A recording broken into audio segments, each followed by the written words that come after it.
Hello, my name is Andy Crouch. I'm partner for theology and culture at Praxis and author of The Life We're Looking For. And you're listening to RYM's Local Youth Worker Podcast. 1, 2, 1, 2, 3. Hello, everyone. Welcome to The Local Youth Worker, a podcast brought to you by Reformed Youth Ministries. I'm your host, John Parrott. I am very excited to be speaking to Andy Crouch today, and I'm looking forward to jumping into that conversation.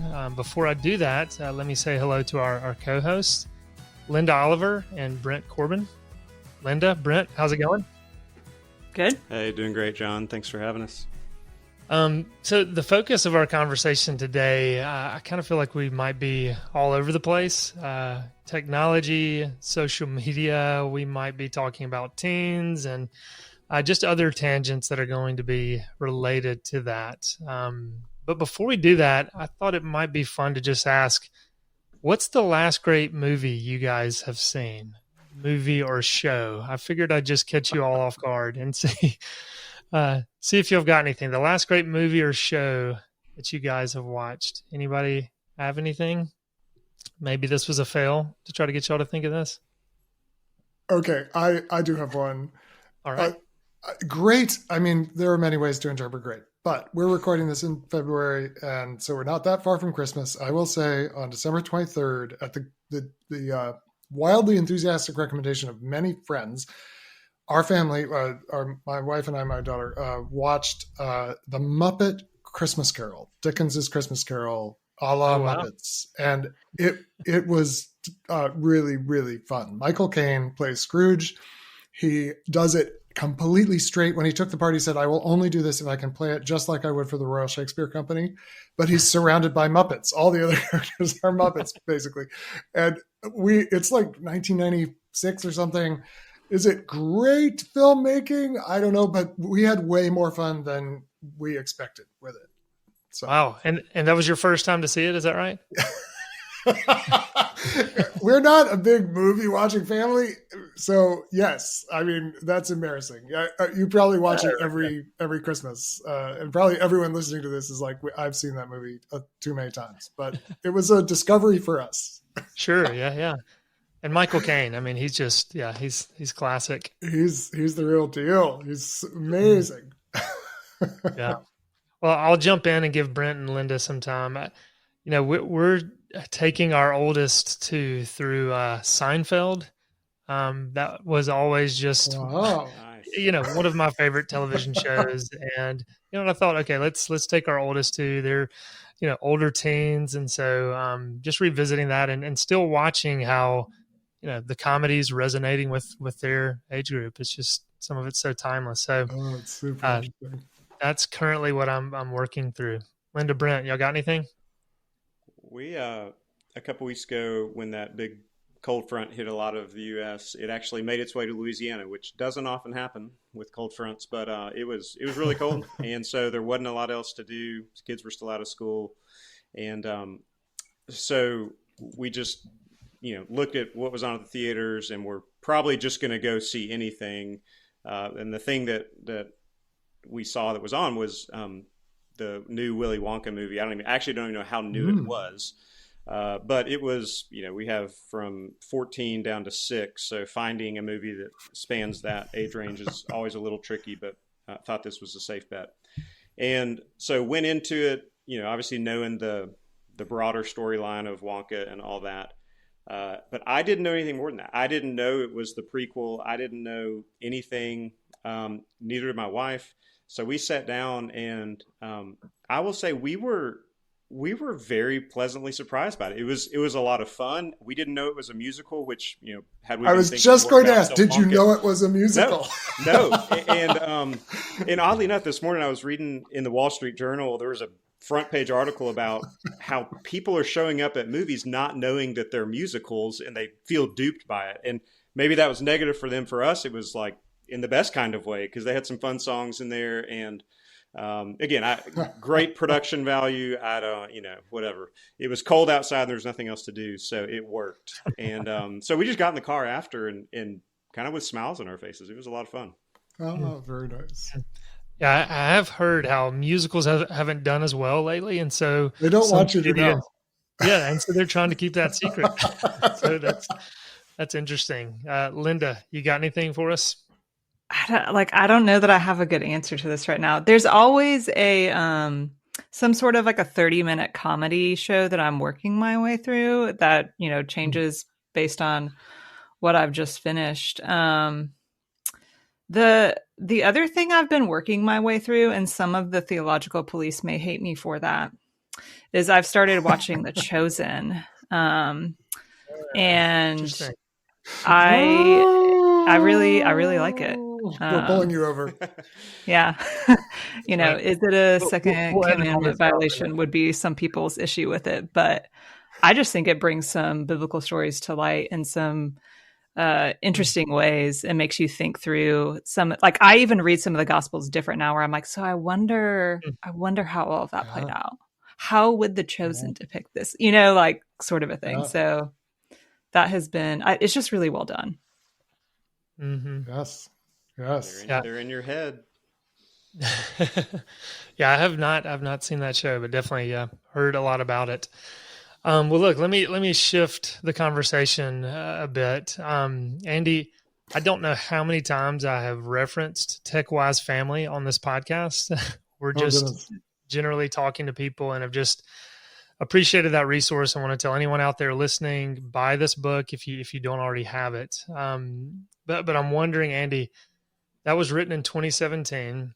Yeah. And here we are, in this current technological age. Just curious, as you write a book and it's out there and it's in print and you cannot change it, any nuance to that thinking, any thoughts that have come up of, I wish I could have talked about this, added this. I know it's been a while since you've written that, but just, some general thoughts there. Mm-hmm.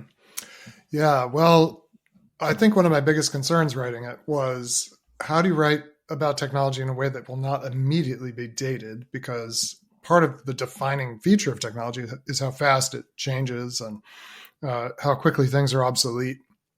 And I'm sure there are pages in the book that are obsolete already, but I tried to minimize. Like I tried to very consciously write. I basically try to write 10-year books. I think it's sort of hubris to imagine a book can have a life longer than roughly a decade, though some do, and I might hope some of mine one day do, but I at least want to aim for that. And so mostly I feel like, what's in the book itself is held, I still stand by, I guess, but certainly it's interesting what's changed. And a couple things. I think I might not have anticipated how much more compulsory screens feel today than they did then. And, in the book, I make some pretty, at the time, radical recommendations. I mean, I actually thought I thought the book would not sell because it was too radical. I was like, this is going to be too beyond people being able to imagine. But I think I didn't anticipate how schools and so many other settings were just going to build their defaults around a screen-based way of engaging with the world for kids and parents. Of course, I didn't anticipate how COVID, Zoom, et cetera, would invade family life, work, school, church. And as a total footnote, I think the most devastating effect of COVID in some ways, there's huge effects on education and learning outcomes. But I think Zoom church was so bad for teenagers. They hated it in a way that no other demographic hated it. And I think the long-term effects of that couple of years just missed having the relational environment of a real world church it's going to be with us for the rest of our lives. The other thing, though, that didn't exist in 2017 was we really didn't have very much data. People would say, what data do you have on the effect of screens specifically on, kids and development, learning, emotional health? And I would say in 2017, 18, 19, too soon to tell. This has been introduced so recently, we really don't have good data, but trust your senses. Like you're an observant human being, like observe the kids in your life. What effect is it having? And most people would say, I'm observing some troubling effects, but there was no data. Well, just literally before we started this conversation, landed on my front step here an advanced copy of Jonathan Haidt's book, The Anxious Generation, which is this just complete, comprehensive, if you've been following his work, it's just a summary of all the things he's been publishing on Substack and so forth, a comprehensive case that, in fact, the sort of wholesale introduction of phones, what we call phones, glowing rectangles in the lives of kids generally, social media specifically, we now can measure the effects, and it's been like a epidemic level damaging event for mental and emotional health. So the third thing I'd say is that the hopeful thing is I feel like we are actually at a massive turning point in our culture's willingness to just let these companies and the devices that they produce and the way these systems operate, to just let them take over our lives. I think we're at a turning point where everyone, all the way up to obviously our elected representatives and so forth, are saying we've got to introduce some guardrails for this. So I don't know if that was the long answer. Sorry, but a lot has changed, and yet on the other hand, you could have seen it all coming. Because I actually think we all kind of know this stuff isn't that great for any of us unless we have very careful disciplines about it. Now that was helpful. And when you said long-winded answer, listen, when somebody asked me what I was going to talk to you about, I said, I don't care. I just want Andy to talk. I just said, so please on this, we want you to have just free reign. But I do like how you ended just that you're hopeful, because it does seem like, culturally speaking, there are some changes that are taking place, because yes, I've been reading through Jonathan Haidt's forthcoming book as well. And I mean, very helpful. And it's something people are going to need to get, sobering as well. But I thought maybe kind of a good place too, as we're jumping into this, was a statement you made, and it's in your book, The Life We're Looking For, which I want to encourage others to check out. But you talk about the fact that we are heart, soul, mind, and strength, to be truly human. And you say very little technology develops all of these. And in some ways, that's kind of the thesis for your entire book, that you spend pages talking about that. So I know you cannot just develop that, in this 5 minutes or 10 minutes, whatever. But take some time unpacking that statement a little bit. And then Brent, Linda, please jump in. Yeah, fantastic. And please do jump in. But yes, this kind of emerged for me because I felt like, so the book, The Life We're Looking For, is a broader take on technology than the TechWise family. TechWise family is kind of very targeted at decisions parents and families can make for life in the home. But I wanted to tackle this broader reality that technology is shaping everything about our lives, inside and outside the home. And it really seems to me that the very heart of the technological quest is a quest for impersonal power. That is power that just kind of operates without you having to be a person to get things done. And machines obviously are an example of this. Machines are not persons, and yet machines can get a lot of things done. A lot of things that persons used to have to do, right? Or sometimes animals cared for by persons. And there's clearly lots of benefits to this. And I certainly am, I'm not anti-technology. Technology is part of the human image bearing story. But I was trying to get at, kind of this fundamental question is, why do we have more wealth and power than any people who have ever existed in the history of the human race? And yet we are also more lonely, anxious, and depressed than any people who have ever existed in the human history, at least at a population level. And I think it's because a world of impersonal power is also a very impersonal world. It's a world that's not good for persons. It's not a world that helps you be a person. So that then led to the obvious question, and it's a rabbit hole that you can go very deep on appropriately, which is what is it to be a person? And there's lots of good kind of philosophical and theological answers to this, but the one that I ended up feeling was most kind of generative and satisfying was to go back to Jesus's answer to the question, what is the greatest commandment? Which is interestingly maybe the only time that Jesus of Nazareth gives the expected answer to a question. Every time Jesus is asked something, he answers in a way nobody expected, except this time, because in fact, he answers with the Shema Israel, which is the prayer every faithful Jew then and now prays when they get up in the morning. It is the greatest commandment. Love the Lord your God with all your heart, soul, and strength.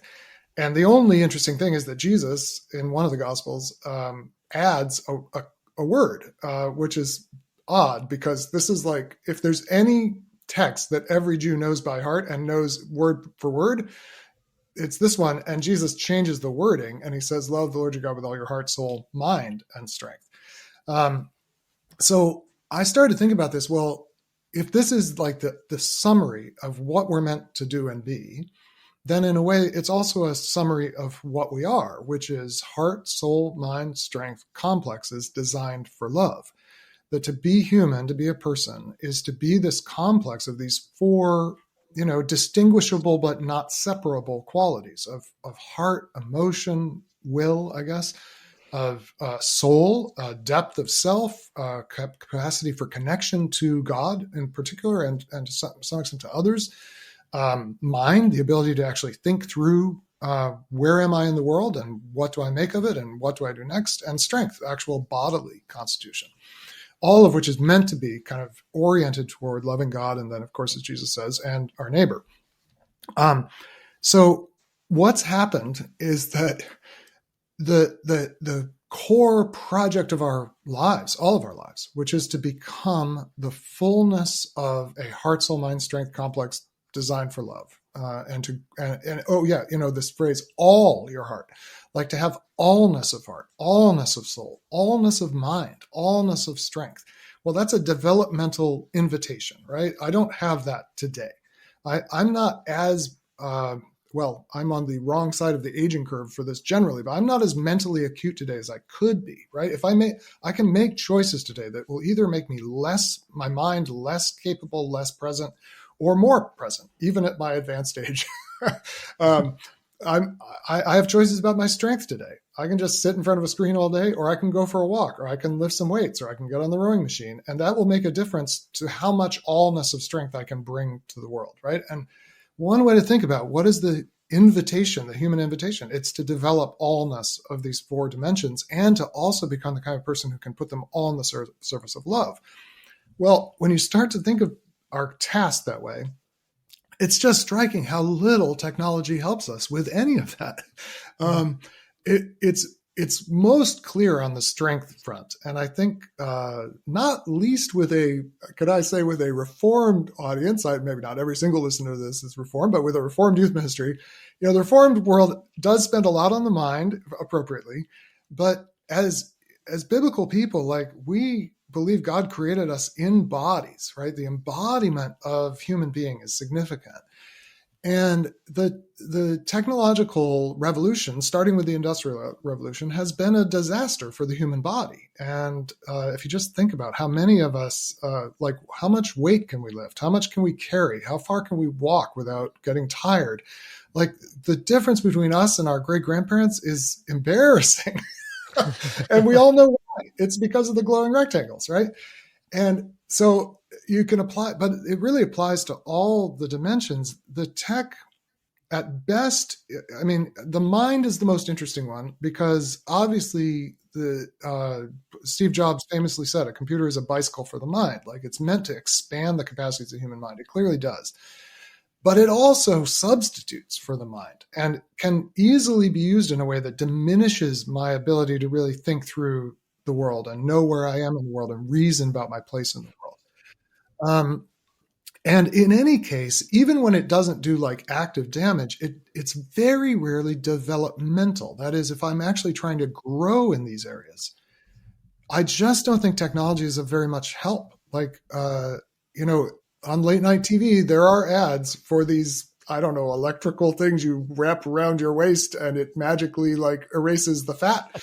But we all know like that doesn't actually work. Like if I'm going to increase my bodily strength and health, I'm going to have to do something non-technological primarily. I'm going to have to get outside or get on in some context where I have to do the work. The same thing for my heart, my emotions, and same thing for my soul, same thing for my mind. So it's a really big deal to be in a world that, really 100 years ago, you didn't have much choice. If you wanted to flourish in human society, you kind of had to develop all these things. But now there's a very plausible path through every day that basically lets me passively exist rather than actively develop. And maybe just one last sentence here before you all jump back in is I'm most worried about technology in the developmental or formative environments in which we are shaped as human beings. And I am also most worried about it in the most developmental and formative stages of life. So the most developmental, like there's nothing like 0 to 1. There's nothing like 1 to 10. There's nothing like 10 to 20 for human development. Each of those are really, really dramatically like fundamental shaping periods of life that we never get back and don't get to do over. So I'm much more concerned about how we appropriate technology for children than I am for grownups, honestly. And then the environments, I think there's 3 kind of primal formative environments for human beings, which I don't know, I'm not saying them in any particular order, but home, school, and church or religious kind of community. The home is a primary formative environment, especially for children, but to some extent also for those of us who are parents. The school is kind of where you are inducted into culture and become an adult participant in the culture that you're part of. And then church or synagogue or whatever religious community is where you're inducted into a community of faith. And I really don't worry about using technology at work per se. Like I have too much email, but that's a technical problem.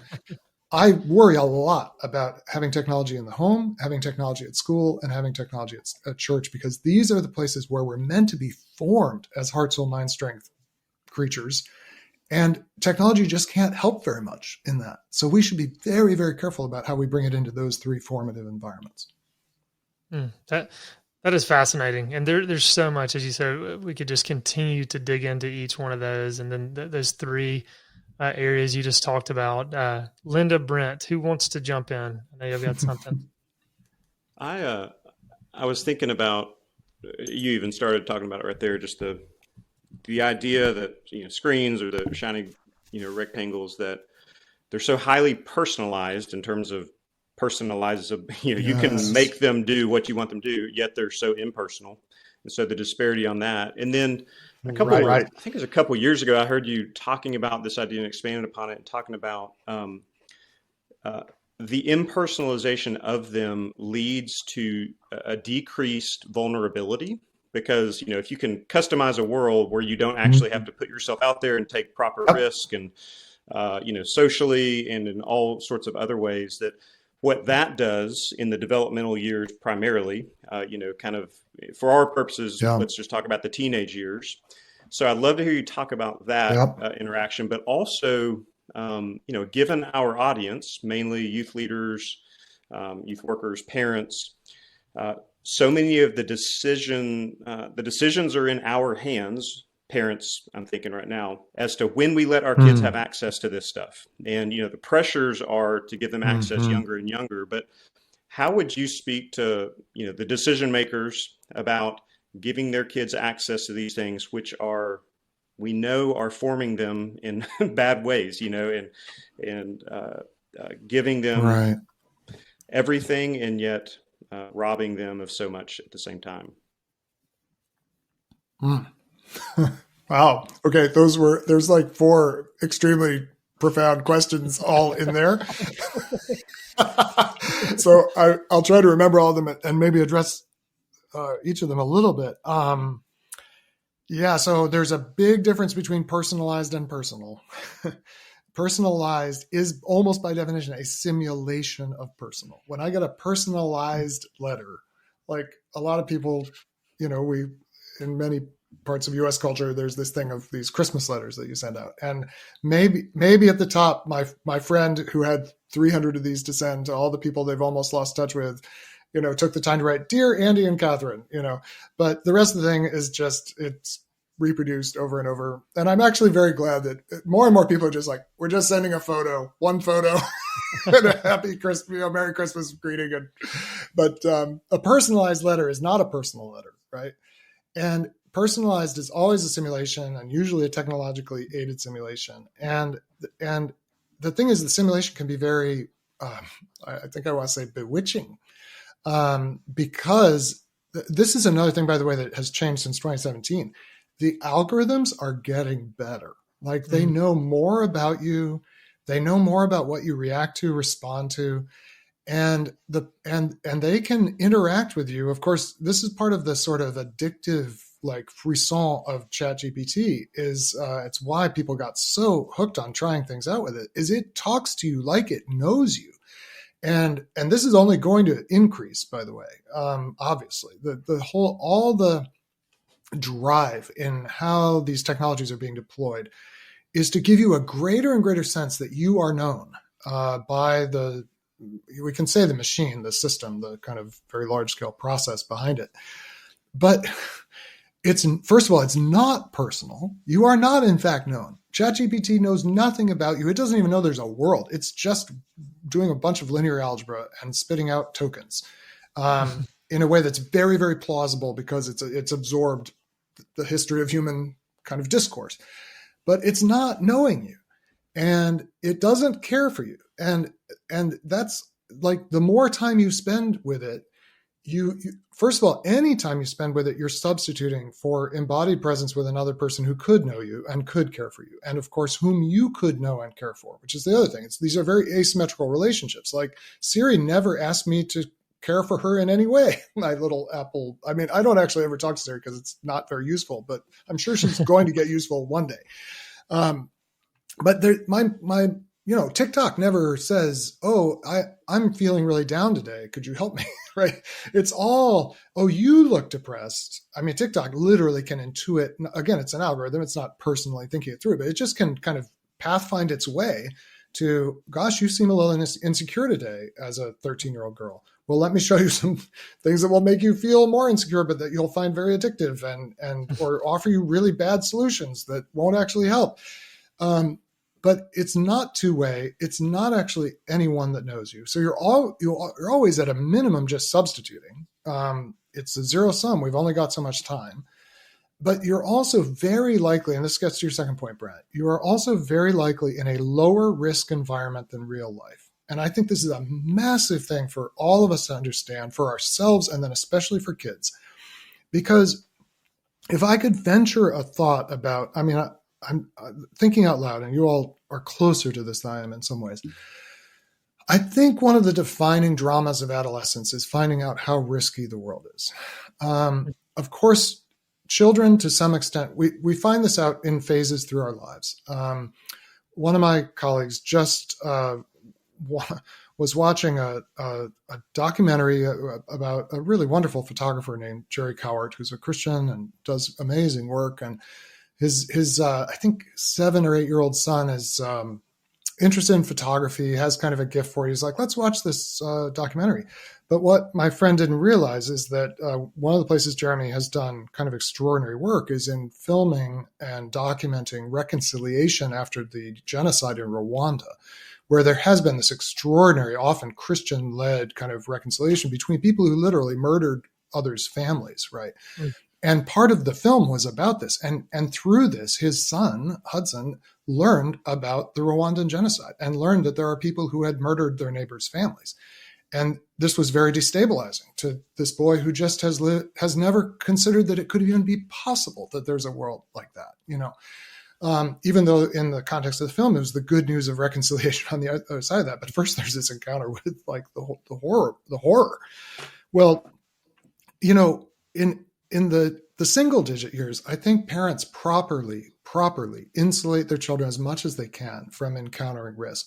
But the adolescent years, it seems to me, are where you will not become a functioning adult unless you encounter risk. And I remember it dawning on me in 7th grade that other kids were talking about me when I wasn't there, and they weren't all saying kind things about me. And I'm like, oh my gosh, I've just gone through life as if I basically like people and people basically like me. And that's not what's actually going on. There's this hidden world, and there's this game that I have to play, and I might lose the game. And some days I'm definitely losing the game. And what do you want to do when you encounter that? You want to flee. You want to hide. And these algorithms give you a way to hide. So I was very struck by Sherry Turkle, who probably a lot of you all know her work. She's a psychologist at MIT, and she's done a lot of studying of kind of college students primarily because they're very nearby and she can study them easily, how they interact with kind of digital technologies and so forth. And one of her most fascinating insights was documenting kind of in a rigorous way that college students in the late 2010s much preferred texting to talking, right? You'd much rather text your friends than talk with your friends.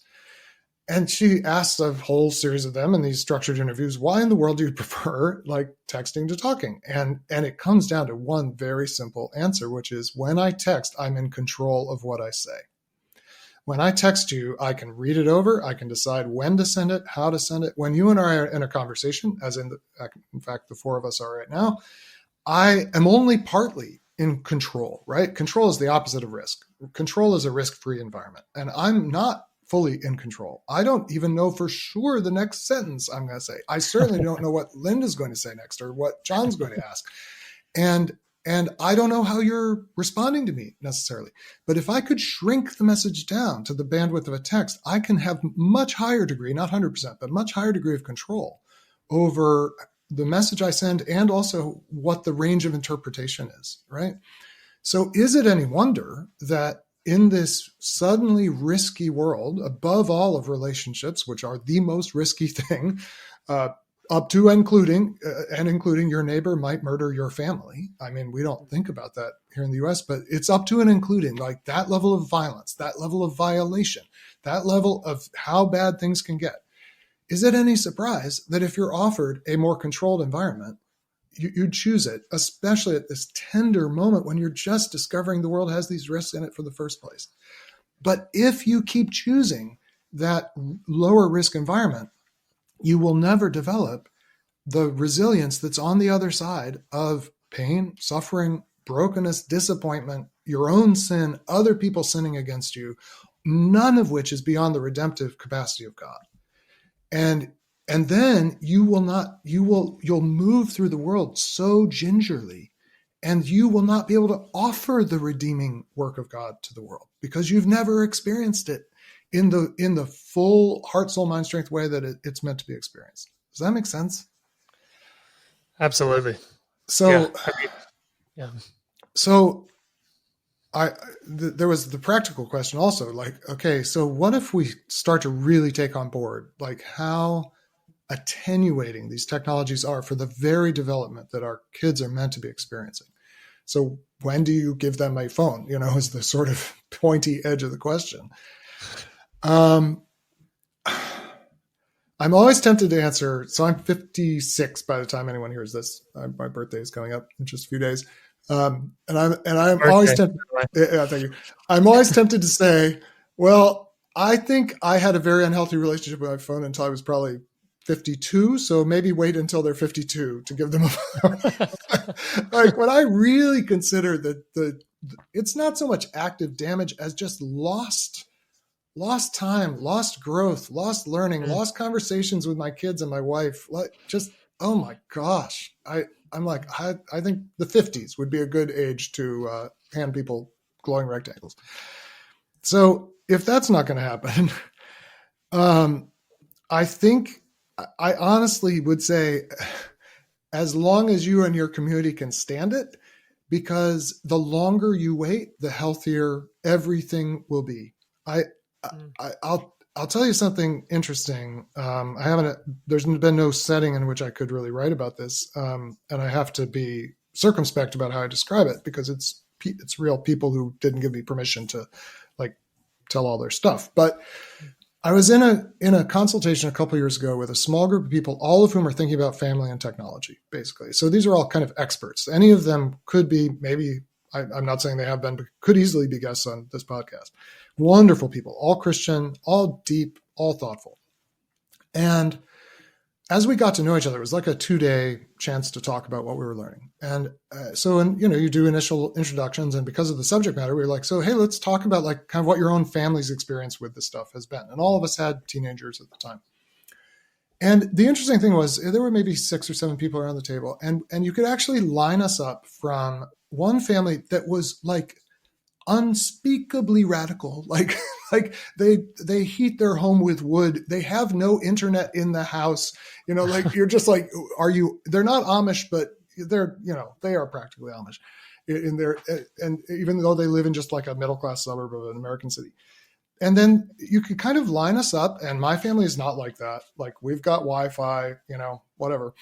And then there were others who around the table who, in spite of thinking a lot about these issues, if you ask them kind of how does your family interact with this stuff, it was pretty much American cultural baseline. Like, well, our kids got phones at 11 and it's been okay, So that was interesting, right? That there was this real broad spectrum.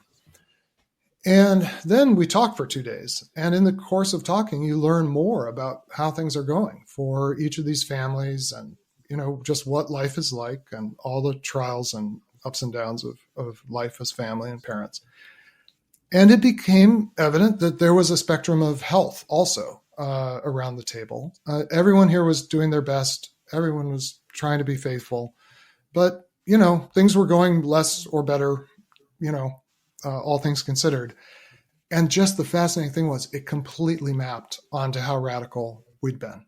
The more radical, the more healthy. Like the health of this family who, if I described their life to you, you would just say that can't happen in America in 2020. The just relational health, the outcomes for their kids, the way you could sort of sense the marriage worked. Like it just was better. And I have yet to really see any confounding data. So I basically would say as late as you can stand in terms of introducing anything that glows into your house, a TV, iPad, whatever, and school and church.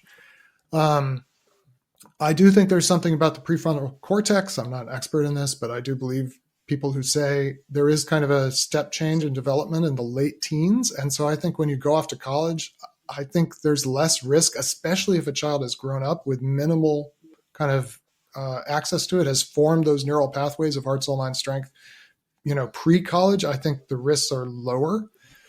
And I realize this sounds, I'll also say, before I say I realize this sounds crazy, I also do think there's some logic in when we let kids drive, which is you now have access to a hunk of metal and glass that can do great damage.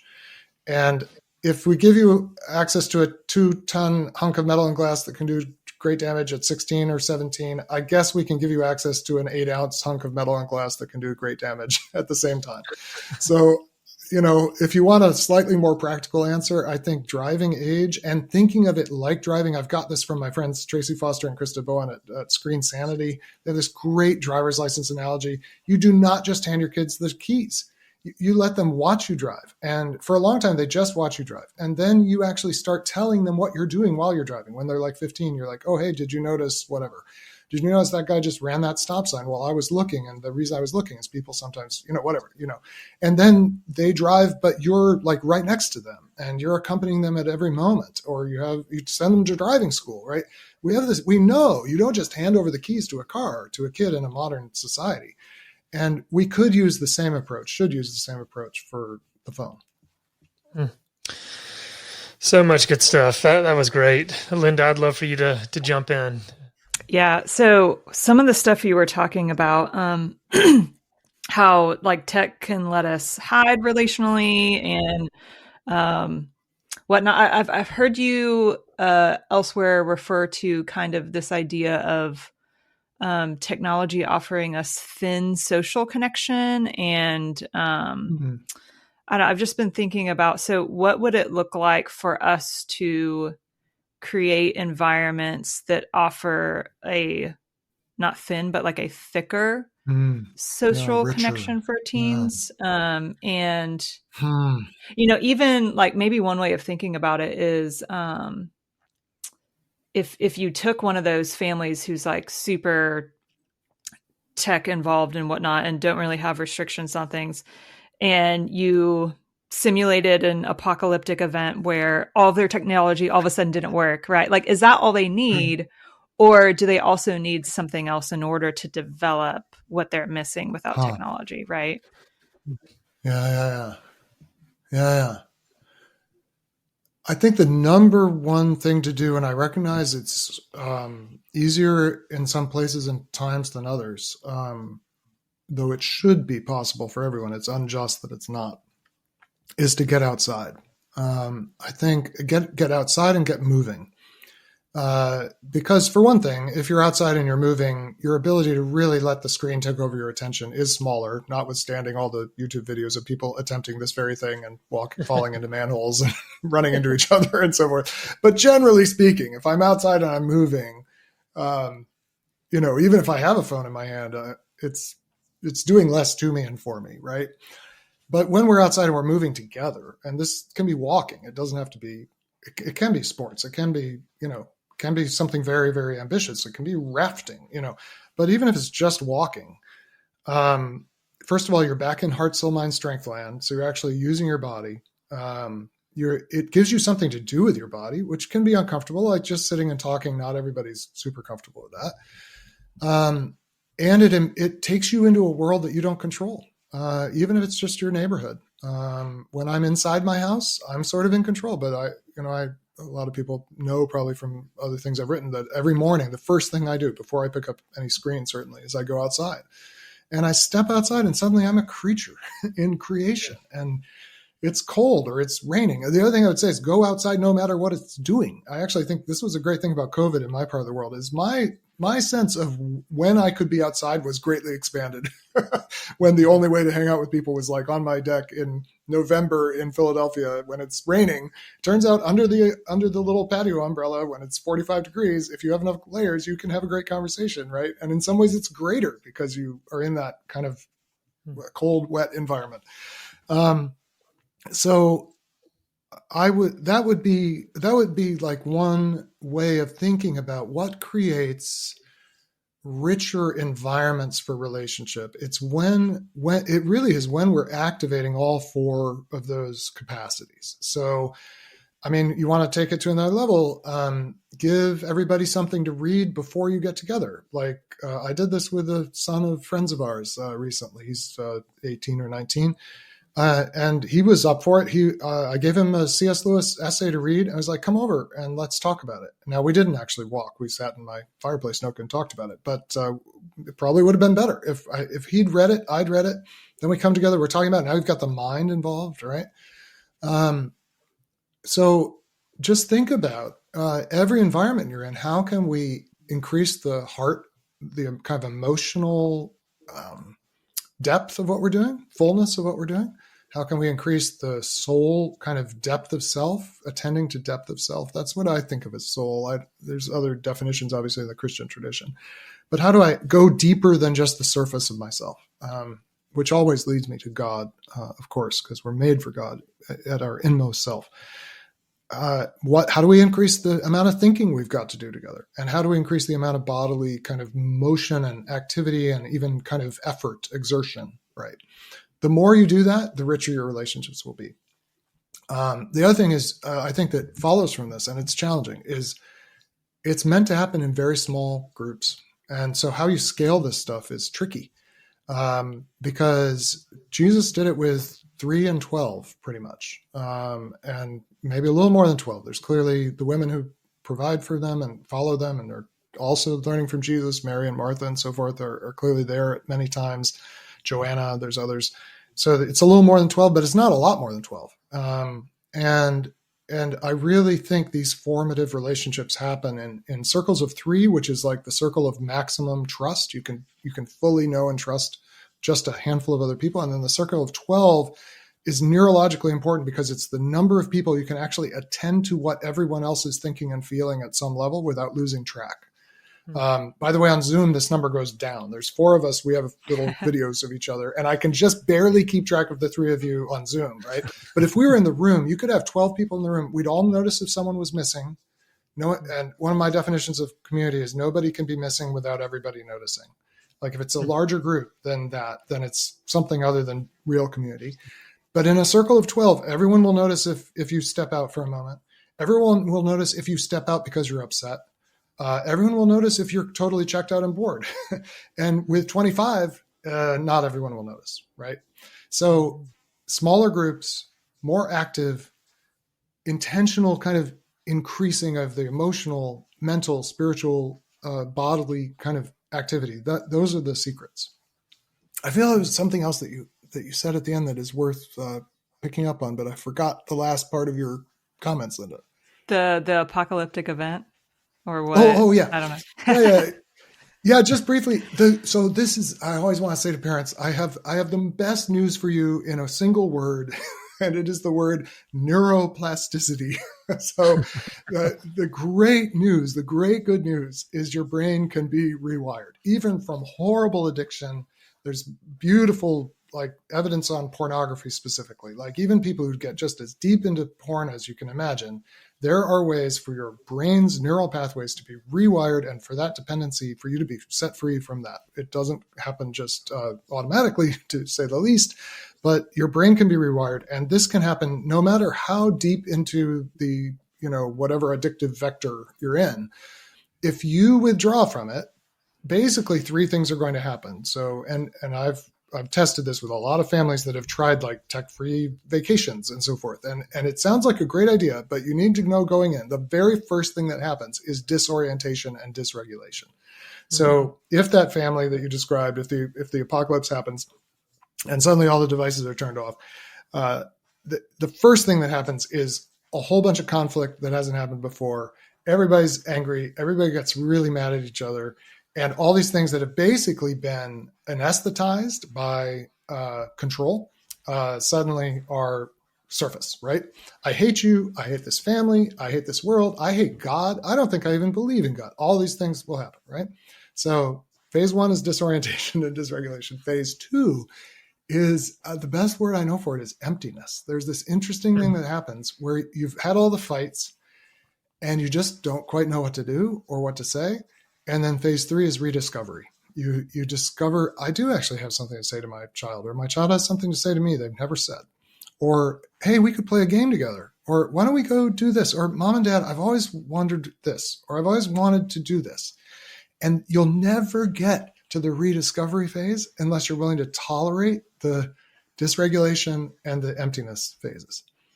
And one last thought about that for youth workers and people who are in kind of pastoral or shepherding roles is, as people are going through this, if you have a community that is supporting you in it and believes in you and will hold on to you through phases 1 and 2, you'll get to the third phase.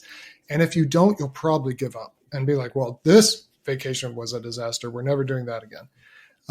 But there's so much discovery for every single human being. Like no system is beyond reclaiming. If we're willing to repent, right? Which is basically to give up the things that we've been holding on to kind of secure our own lives. So it can happen. It just requires some support. And that's really good. And I know we're needing to draw this to a close. I just thought maybe final words to those parents that are listening to this and youth workers, even how they can apply some of this, just any kind of final words that you'd love to end on as we conclude. Well, don't be afraid. Like Jesus is at work in our world, and he's working through people like Jonathan Haidt, who does not at this moment, I don't think, believe in Jesus, but there's changes afoot and people are hungry for change. So don't be afraid to offer change because people are looking for something different. And the other thing I would say, a little more by way of exhortation, is it starts with us. Like I always say to parents, you really shouldn't have one set of rules for the kids and another set for the parents. I understand parents, parents drive the car. 4-year-olds don't drive the car, but generally speaking, like we need to begin with our own lives, and the boundaries we want to set for other people will be far more plausible to them if we have them first, and if the fruit of them is evident, in our lives. So it's a challenging thing to decide. I'm going to pursue a countercultural way, a better way. I'm going to do it first. I'm going to do it more than I'm asking anyone else to do. but that is kind of what leadership is. And I think that's what we're called to do. Mm-hmm. For sure. Yeah. That's a good word, because we can easily in these conversations just think about students, think about teens, and turn it back on ourselves. It's about us. It's about right. us. In our family, it was definitely about the dad. Dad was the biggest problem in our family. The TechWise family, I wrote it, but it's all insights that came from primarily mistakes I made and that I had to unlearn. And then I got to write the book as if I had this all figured out. I had to unlearn so many things in order to be able to offer an alternative. So yeah, it's us. Yeah, for sure. And that's an encouragement to know those listening and those on this call here. We're all in this together, and none of us are immune, and all of us are fellow strugglers. So, Andy, I've got just a page of notes we didn't even get to, but sorry. What we'd love to talk to you about, but appreciate just taking the time to come on today and to share with us. I know others will be blessed by it. Well, it's a gift. Thank you all very much.